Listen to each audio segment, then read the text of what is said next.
Hey everybody, this is herculespetix, founder, curator, docent, and gift shop employee of the herculespetix Academy of Comic Book Studies. Today we're going to be looking at The Barn of Fear, #1, published in 1977, though some say was published in 1978. That's someone being Jay Kinney and the Underground Price Guide. But the indicia says it's 1977. I guess it really doesn't matter. But this is one of the handful of titles edited and published by Lawrence Schell. He was, I assume, a big comic fan who had a little money, and he put out, 3 or 4 random titles that were almost ground level. He would use artists from the mainstream, underground cartoonists, and then newcomers, such as the Joe Kubert School students. Steve Bissett had some of his earliest work published in his publications, guys like Tom Yeats. So kind of interesting comics he put out. I consider them undergrounds just because, maybe because the Comics Joint website validates that they're undergrounds. And they do have an underground feel, even though they're pretty clean, they're pretty tame, and they do employ mainstream writers and artists, people who have worked for Marvel and DC. Speaking of which, we start off with a cover by Alfred Alcala, and he did a bunch of stuff with Lawrence Schell. I think they were buddies, or they had some kind of business connection. But this cover is interesting. If you look at it closely, it doesn't look exactly like Alfredo Alcala usually looks. It does say copyright in the indicia. It says copyright Lawrence Schell and Alfred Alcala. As far as I know, Lawrence Schell wasn't an artist. But I'm wondering if maybe Lawrence Schell did a rough layout of this. The whole idea was his, and Alfredo Alcala finished it. So that's why the dual credit there. I know it's just doesn't really matter, but I don't know. I like to figure out these things. But it is a great cover of all this cute barnyard, well, actually all kinds of animals, killing this farmer and devouring him down to the bone. Oh, I also want to mention obvious EC influence and great logo. Really does the EC comic pastiche thing well. We have an inside front cover, and this is credited to Pids and Alcala. So I don't know who Pids is. Or maybe that's a nickname of Alfredo Alcala. It's definitely Alfredo Alcala's artwork. You can tell his stuff a mile away. Really nice front piece. I guess he's the horror host, even though I don't even think he appears much in the issue. We start off with Let's Play Chicken. This is written by Doug Munch, longtime Marvel and DC writer, and art by Dave Hunt, who also worked at Marvel. Letters by John Costanza, mainstream letterer extraordinaire. And this is a very EC-like story. We see a farmer, Eben Silica, and he has a chicken farm, him and his wife, and he obviously is really into his job. A little too much, maybe, because he loves every day getting to pick a chicken, kill it, watch it run around with its head chopped off, and even count the time. And, he gets excited if it's a new record. And his wife comes out, and they have an argument. Apparently, for years, she's been trying to get Eben to turn their farm into an egg farm. Don't slaughter the chickens, just make lots of eggs and make a lot of money selling them. But obviously, Eben is invested in having a chicken meat farm because he loves killing them. And as you can notice, this Dave Hunt art is just completely, very Marvel, very by the book. Kind of don't like it. I've talked about before. Dave Hunt was a terrible inker at Marvel, and his pencils for a few of these kind of titles, I don't like either. Almost reminds me of Herb Trimpe. So the wife goes into town and she gets these hormones. She's basically going to feed it to the chickens, and this is going to make the chickens, it will make their meat taste worse, but more importantly, it'll make them lay more eggs and bigger eggs. The husband comes home one night all drunk. He seems like a piece of work. He seems like a pretty shitty husband all around. I do like how Dave Hunt draws the wife, looking just like the American Gothic lady from that famous painting. So the husband comes home, realizes what she's doing. He freaks out, beats her up, and also talks about how this whole reason why you want eggs so much is because you couldn't have a baby when you were 14. So I don't know. There could be some truth to that. She's got this, her eggs don't work, so she wants more eggs. So the hormones that he spilled, he basically smashed them all. There's still some left, so she tries injecting them in a chicken, but they all got mixed up. So the chicken here lays 5 eggs. 4 of them just disintegrate into this green mush. And I guess the heat rising from that incubates the last egg. And it hatches. Okay, so I really do like Dave Hunt's interpretation of this evil chick. Look at this very cute chick. But he really makes him seem like completely insidious. And it says that his eyes burned with the fires of intelligence. So this is not your normal chicken. Look at this menacing chick here. It's funny. It cracks me up. So the chicken grows to adulthood or whatever. And I guess over these months, things have gotten even worse between the husband and the wife. He won't even talk to her. She's trying to appease him, basically. And he's just being meaner and meaner to her. He's just a real bastard. So he goes in to slaughter this chicken one day. This chicken bites him, draws blood. So he freaks out. The chicken knocks this block into his head. And basically says that, I'm going to take this axe and kill my wife. I just can't take it anymore, her nagging and whatever. But first he's going to deal with the chicken.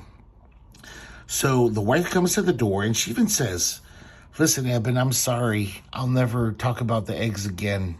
I'll do whatever you say." But she's had enough of being beaten by him and hit by him. So she's got a knife behind her back, we see. She says, "I'll even help you slaughter the chickens." And then she hears this ruckus inside. And in true EC fashion, it looks like the chicken has chopped off his head. And he's dancing around like a chicken without a head. We see the head roll towards her. The chicken is holding the axe. And he heard her. It's a smart chicken. He heard her say, "Oh, I'll help you slaughter the chickens." So he chops her head off too. And then he walks off with his axe, planning to go to every chicken farm in the state. And basically pull a Napoleon from Animal Farm and kill all the chicken farmers. Next we have Toro Toro. And this is Lawrence Schell's story. And this is full art by Alfredo P. Alcala. Really, I love when Alfredo P. Alcala draws, comically funny. There's some of his humorous stuff is in plop, and it looks so good. So this is that style, even though he can't help but draw a bull beautifully. But I like this cartooniness of the matador. And we see a typical bullfight, and it looks like the bull wins, gores the matador. And the crowd roars. The crowd cheers the bull. And why not? Dun, dun, dun. We find out it's a Planet of the Cows type situation where all the cows watch bullfights. So dumb. But as you can tell, I just chuckled. I kind of like this. So idiotic. Such a, ridiculous EC parody. This one's very odd. This is Tales from the Henhouse of Horrors. And the actual story is called Buying Uncle Barney's Funny Farm. And it's by Patrick N. Cosgrove, who I've never seen before. I think there's a reason why. Maybe he got better. I don't know. Maybe he kept drawing, but this is pretty crude stuff. Kind of interesting, though. Kind of suits the weird story. So I guess Uncle Barney owns this little farm. This rich guy named Mr. Obese, he wants to buy up the land to turn it into an industrial park. His niece rides down. She sees what's going on. And Barney tells Mr. Obese, he says, I can't sell the farm because the critters. Who's going to take care of the critters? And of course, Mr. Obese is a typical fat cat industrialist asshole. So he's like, oh, we'll see. And he comes back at night with his assistant. He's going to torch their farm. You'd think he would just pay for a guy. Guys like that usually don't do that. They're dirty work themselves. God, this art is so odd. But you can see flashes of like, yeah, this guy kind of could draw if he kept at it or get better. So his assistant disappears. And he just figures he ran off scared. And all of a sudden, Barney and his niece show up. It's a very weird panel. Look, that's Barney and his niece and Barney and his niece. Is he trying to show that time has passed and they're walking closer? I've never seen a panel quite like that. I think he was just very high. And then we find out who these critters are. Because Barney and his niece take off masks and they're farm animals, they're horses. He says, wait, if you're the animals, who are the critters? And then all these weird looking, I don't know, semi-dinosaur, insectoid, alien creatures attack Mr. Obese and devour him. Cluck you, Mr. Obese, and not the horse that rode you on in. So weird is this sense of humor behind this. I don't know. I gotta admit, I kind of like it just because this guy's a nut. I think Patrick Cosgrove is full-on nut job. Because just by the way this reads, very strange. Next, we have Cold Turkey. Story by Carl Masek and Scott Shaw. And the arts by Scott Shaw. The letters are by Carol Leigh. I'm pretty sure Carol Leigh wasn't even cartooning much in 1977. But she's a damn good letterer already. I think she worked with Scott Shaw a lot. So this is once again another EC type story. So I guess we do see the horror host, Farmer Bones. That's the same guy, I assume, from the inside front cover. I've said it before, just love Scott Shaw's perfectly clean, humorous cartooning. So there's this penguin. His name's Fenwick Tux Aviary. And I guess he's a cartoonist, and he's not doing well. He's got writer's block or drawer's block. We see rejection slips piling up. He finally says, fuck this, I'm going to get a drink. I've been on the wagon for a while. And he goes to get a drink. And I guess he's got his beer goggles on. So he sees this lady turkey. This is an anthropomorphic world, of course, so everyone's an animal. And he can barely see, he can barely stand. He actually falls over. And when he wakes up in bed, apparently he went home with her, and she's hideous. And she even talks about her whole life. She's been treated badly because, like, even the freak show that she was employed in, they couldn't stand to look at her. She was too freaky for them. So, but the penguin, he sees that maybe she can inspire his art. She's such a crazy-looking turkey lady. I gotta say, I mean, she just looks like an anthropomorphic turkey with me with a lazy eye. I kind of wish Scott Shaw made her even more horrendous. But I was just like, isn't that what a anthropomorphic turkey lady looks like? It doesn't look that horrendous to me, considering she's a turkey lady. And because I guess she inspires him, she poses for him, and all of a sudden his work starts selling. He puts her in a comic strip. He gets his syndicate deal back. And so things are going good for him. I guess he creates a new strip called Goofus Gobbler. And she's the inspiration. And he starts, of course, he's rich now. So he's never home. He's out all the time gallivanting. And his girlfriend or whatever wife, she's always just waiting for him at home. He makes her wear a bag over her face.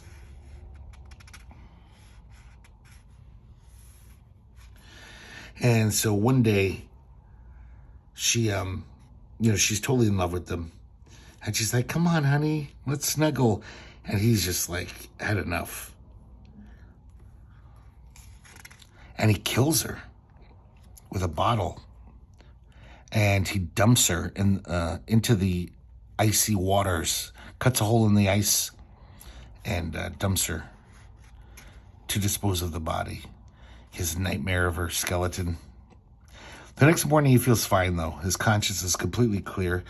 And he's about to receive, like, the best citizen of Icelandia, or wherever this town is, this Antarctic village or something. And they're like, we have a special surprise for you today. We made a beautiful ice sculpture for you. And, of course, the sculptor happened to find a block of ice that has his murdered love inside of it. And so he's nabbed. Pretty goofy. But I think it's fun. This is a funny sea parody. This one's really interesting. It's called Night Crawling. Story night by J. Michael Leonard. He did a bunch of underground stuff. Also stuff that was almost kind of trying to cross over to ground level. I never really liked most of his stuff. It was all kind of goofy, Star Wars parody type stuff. Just weird. But this one is really eerie. It's genuinely kind of touching even. But, I mean, it's mostly scary. But, first of all, I love the cartoony in this. These dog characters, their expressions are really evocative, really good. Look at that panel. That's a great anthropomorphic dog. But this story is really kind of eerie, like in a way, like it's very occurrence at Owl Creek Bridge, like. It does take place during the Civil War. And it's obvious from the first page that this guy is like they even kind of give it away. They say there's some people that the gates of heaven are close to them, but they can't get into hell either. So they just go night crawling. So we see this guy. He's got a huge head wound. He's, you kind of assume he's dead. And he just doesn't know it. It's that whole story. But he meets this other guy, a Confederate soldier. And they start talking. And this guy, the main guy, he keeps saying, like, I feel like there's something I'm supposed to be doing. It's something I forgot. I just can't. I don't know. And this other guy just says, he keeps saying, just relax, Captain. Just relax. And this goes on for like pages. Just relax, Captain. And we just get little bits of more information. Of course, the fire doesn't seem to help with the cold. There's no heat in the fire. The food is cold. It's the whole thing. We know that they're dead. But just the way they build up to it is really, really well written. And then finally, the guy who was sitting there at the campfire is just like, why don't you shut up, you sniveling little bastard? I wouldn't even be here if it wasn't for you.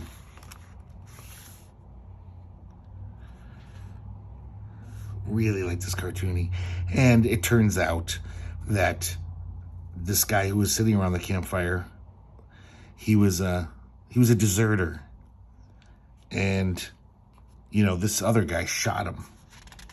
So they're both dead. But the only difference is the deserter knows it. And then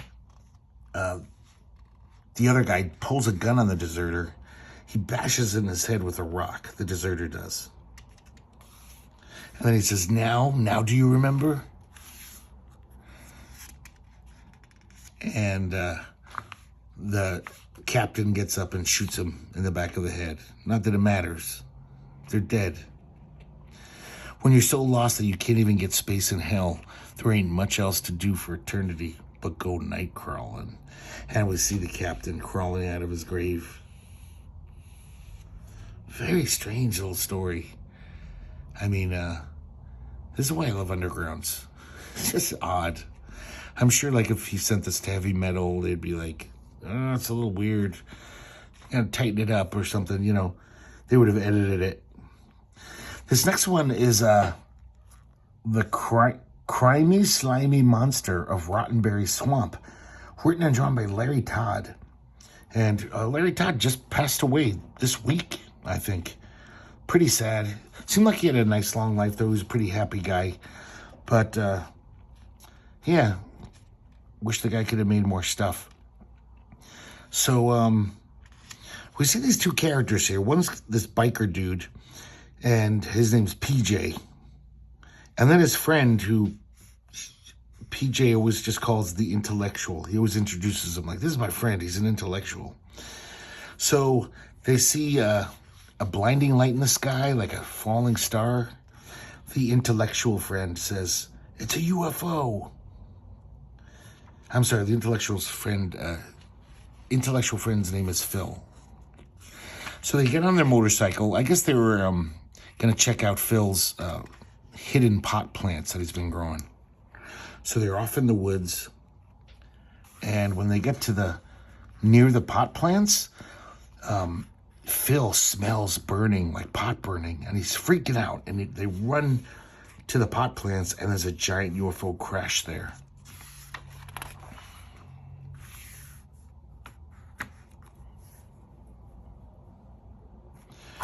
Oh, I'm sorry. I skipped a page.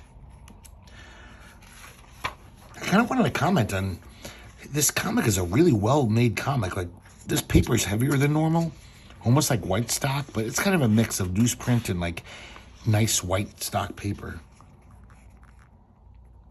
So there's this alien inside the UFO. He's way bigger than they are. He's got the spacesuit on.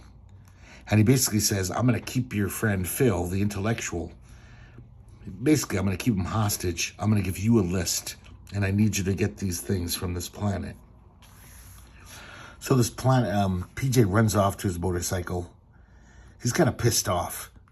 And he buys a gun. Because he's going to, when he gets back, he wants some muscle. And it's they kind of built up this anthropomorphic world where I guess the rabbits are like white people.